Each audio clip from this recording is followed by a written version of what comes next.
All right, guys, snowpocalypse 2025 Vidalia onion crop. Here's an update. 9:30 p.m. Onions are definitely covered in snow all the way up to the neck. Don't know how that's going to be. Don't really know what's going to happen yet. I just wanted to update you, just so you guys can see it. I'll come back in the morning and let you know. We probably had an inch of snow already, so fingers crossed we'll be okay.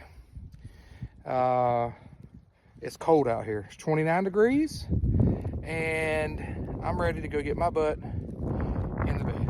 So look forward to making an update tomorrow when we have a little bit of sun.